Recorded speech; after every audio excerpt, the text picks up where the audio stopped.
Hi, welcome to How to D&D. My name is Fred Wheeler. Today I want to show you my Tiamat miniature. Tiamat is the evil queen of dragons, if people don't know anything about Tiamat. This miniature is made by WizKids for Wizards of the Coast. The miniature came out about 2 years ago with the Tyranny of Dragons storyline.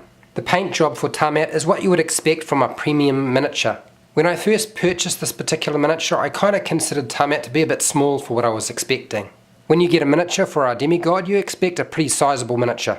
Here's a size comparison. Here is my Orcus miniature, and then I have a medium-sized miniature on the left. When I was looking at the miniature, there has been some issues with the moulding just to fit the heads into the same area where the body is. As a general rule, it's not too bad, but if you have a good hard look, you can see there are some sort of disparities. When I first purchased this miniature, I considered it rather expensive considering what I was getting. It was actually very expensive. I was lucky to get a discount. The fact that Tiamat is positioned in flight is awesome. I really like that part of the miniature.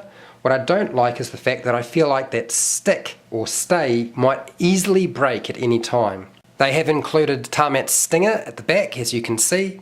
Tiamat is going to be an impressive sculpt no matter what, just by the simple fact that it has so many heads on it. The new version of Dungeons & Dragons 5e has started a miniature line called the Icons of the Realms, and Tiamat is part of that.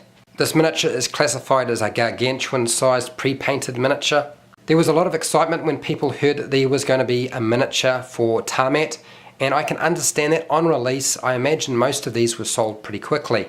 This Tiamat miniature is about the same size as the Aspect of Tiamat that was released many years ago. In terms of general detail, this miniature has a lot of very fine, delicate detail on its wings and its body, including its heads.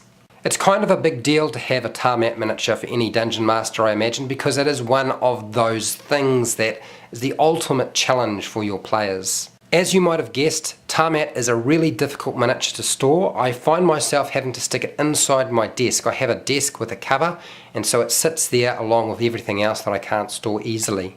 One of the things I noticed about the heads on Tiamat is they all seem to have exactly the same sort of expression. Either that or I'm not paying close enough attention, but I kind of felt like the mould and sculpt was doing exactly the same thing. It's not like they've got any kind of personality to them. I don't know if you can quite make this out, but you can see the paint job is not perfect. I mean, it's got some shading, there is some colour, and there's grades to it and so forth. But around the neck, you'll notice that there's some bleed over as somebody's roughly sort of painted the necks and not cleaned that up. I've used this miniature only once in any game, and that was to run the Rise of Tiamat. I would never actually sell or give away this miniature because it is Tiamat, it's a big deal, but I do have some complaints about it. So I've done this video because I thought people might actually want to see Tiamat up close. It's hard miniatures to find nowadays, there aren't too many floating around. If you found this video interesting, please share, like and subscribe.